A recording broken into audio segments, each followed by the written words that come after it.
시청자 여러분 안녕하십니까. 남북예창 조재익입니다. 안녕하세요. 박사임입니다. 네, 이번에 남북예창 세트를 저희가 새롭게 만들어서 시청자분들 찾아뵙습니다. 분위기가 한결 밝고 부드러워졌다고 봐주시겠죠? 네, 달라진 세트 분위기처럼 남북예창은 앞으로도 한반도 평화와 통일의 밑거름이 되도록 더 노력하겠습니다. 네, 이번 주도 역시 한반도와 관련한 뉴스, 이슈는 넘쳐났습니다. 가장 큰 이슈로는 북한이 코로나19 종식 선언을 했다는 것을 들 수 있겠습니다. 김정은 국무위원장이 코로나19로 인한 위기가 해소됐다면서 방역 승리를 선언한 건데요. 여기에 김 위원장의 여동생인 김여정 부부장이 남측에서 보낸 전단지를 통해서 코로나 바이러스가 유입됐다면서 강력한 대남 보복 의지를 밝혔습니다. 네, 대북 전단을 통해서 바이러스가 유입됐다. 과학적으로 좀 납득하기 어려운 주장 아닙니까? 네. 먼저 김종한 기자가 정리한 영상을 보시고 이슈엔 한반도 계속 이어가겠습니다. 평양에서 열린 전국 비상방역 총화회의. 연설에 나선 김정은 위원장은 코로나 방역 전쟁의 종식을 선언했습니다. 역내에 유입되었던 신형 코로나 바이러스를 박멸하고 인민들의 생명 건강을 보호하기 위한 최대 비상방역전에서의 승리를 쟁취하였음을 선포합니다. 최대 비상방역체계 돌입 91일 만으로 지난달 29일부터 새로 발생한 발열자가 한 명도 없다고 주장해왔습니다.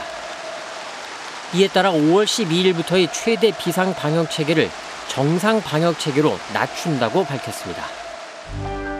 또 코로나19가 유입됐다는 현실 앞에 솔직히 착잡한 심정이었다며 국가위기 관리체계가 제대로 작동하지 않았다고도 털어놨습니다.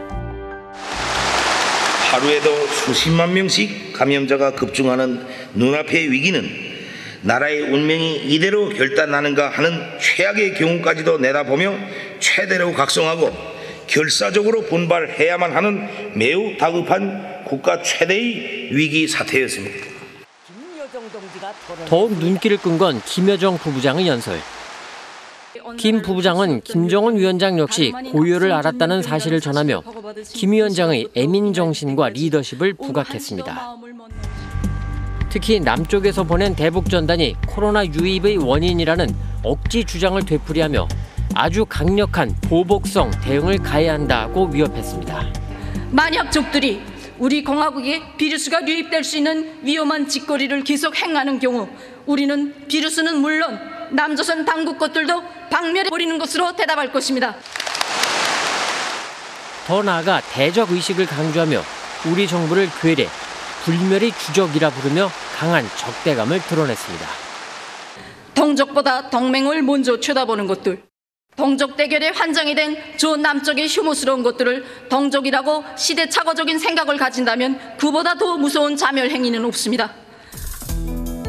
통일부는 북한이 근거 없는 억지 주장을 되풀이하며 우리 측에 위협적인 발언을 한 데 대해 강한 유감을 표명한다고 밝혔습니다. 북한은 그동안 색다른 물건 운운하면서 대북 전단을 코로나19 바이러스 유입 경로로 지목했었는데요. 이번에 김여정 부부장 발언으로 남측에 책임을 돌리는 걸 공식화한 셈이 됐어요. 네, 북한이 대북 전단을 지목하면서 보복을 공언한 건 외부의 적대 세력을 설정해서 내부의 위기를 극복하려는 의도다. 이런 분석이 나오고 있고요.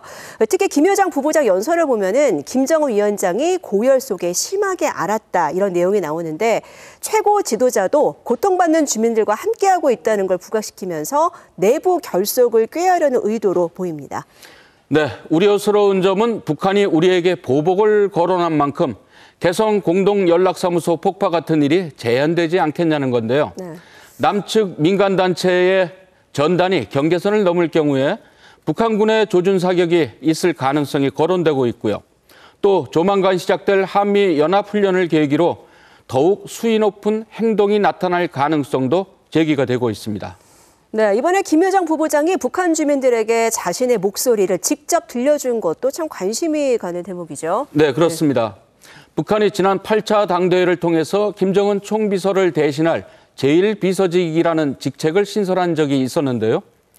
이 노동당 제1비서에 김여정 부부장을 거론하는 게 이상하지 않겠다 싶을 만큼 강렬한 연설이지 않았나 하는 생각이 듭니다. 네, 또 하나의 한반도 이슈로는 한중 외교장관 회담에서 나온 사드 얘기 빼놓을 수 없을 텐데요. 중국이 우리를 굉장히 압박하는 듯이 느껴졌어요. 네, 그렇습니다. 사드를 추가 배치하지 않겠다는 이른바 산불 얘기가 있었는데요. 중국이 이번엔 사드 운영에 제한을 둔다는 것을 하나 더 들어서 이른바 사드 산불 일환이라는 것을 끄집어냈습니다. 물론 우리 정부는 사드는 엄연히 대한민국의 안보 주권 문제이지 중국이 간섭할 문제가 아니다면서 그런 입장을 분명히 했습니다. 네, 북한의 도발 위협이 커지는 만큼 전 세계를 짓누르는 핵 위기도 한층 고조되는 분위기입니다. 지난 6일은 히로시마에 원자폭탄이 투하된 지 77주년이 되는 날이었는데요. 북핵 문제 등으로 어느 때보다 핵 위기 얘기가 계속 나오고 있습니다. 네, 구테우스 유엔 사무총장이 서울을 다녀갔는데요. 이에 앞서 일본을 방문한 구테우스 총장은 원폭의 날에 이 지구촌 핵 위기를 강하게 경고하기도 했습니다. 네, 이슈엔 한반도 이번에는 지구촌 핵 위협은 지금 어떤 수준인지 또 그 가운데 북한의 핵 능력은 어떤지 김정환 기자가 계속해서 짚어봤습니다. 1945년 8월 6일 인구 35만의 해안도시 히로시마에 미군 B-29 전략폭격기가 우라늄 원자폭탄 리틀보이를 투하했습니다. 약 14만 명이 숨졌고 초토화됐지만 일제는 여전히 버텼고 사흘 뒤 나가사키의 두 번째 원폭 팬맨이 떨어지고서야 항복했습니다. 77년이 지나 폭탄이 떨어진 시각, 원폭 희생자 위령식이 엄수됐습니다. And crises with grave nuclear undertones are spreading fast from the Middle East to the Korean Peninsula to Russia's invasion of Ukraine. 2차 세계대전을 종식시킨 원폭의 엄청난 파괴력은 이후 핵무기 개발에 불을 지폈습니다. 결국 인류 절멸의 공포감이 높아졌고 1970년 세계 최초의 핵 확산 금지 조약 NPT 체제가 탄생했습니다. 핵무기 보유국들은 핵무기를 줄이고 다른 나라들은 금지하는 것이 핵심. 하지만 인도, 파키스탄, 이스라엘은 NPT에 가입하지 않은 채 비공식적인 핵무기 보유국이 됐습니다. 또 NPT에서 탈퇴한 북한은 사실상의 핵 보유국입니다. 20세기식 고전적인 지정학의 위기가 다시 도래를 했기 때문이죠. 이제 그게 일어나지 않을 거라 생각했던 러시아 우크라이나 전쟁 같은 20세기 방식 같은 그런 이제 무력 전쟁이 지금 일어나고 있잖아요. 핵 능력을 이제 보유하고 있는 나라들은 더욱더 자신들의 핵 보유 능력을 더 강화하려고 하는 방향으로 가는 거. 그거는 각 국가들이 아마 지금 같은 이게 신냉전에 가까운 상황에서는 좀 자연스럽게 좀 취할 수밖에 없는 어떤 조건이지 않을까. 스톡홀름 국제평화연구소는 2022년 현재 전 세계 12,705기의 핵탄두가 있는 것으로 추정합니다. 미국과 러시아가 90%를 차지하고 북한도 20기를 보유한 것으로 평가했습니다. 중국 같은 경우에는 이제 나토가 아시아 쪽으로 확장한 것을 반대하는 차원에서 자국의 핵무기를 크게 증가할 그 계획을 추진한다고 이렇게 보도가 되고 있고요.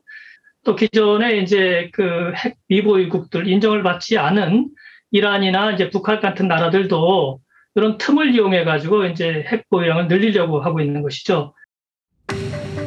국방부는 2020 국방백서에서 북한이 50여 킬로그램의 플루토늄을 보유한 것으로 추정했습니다. 핵무기 10개 정도를 제조할 수 있는 분량입니다.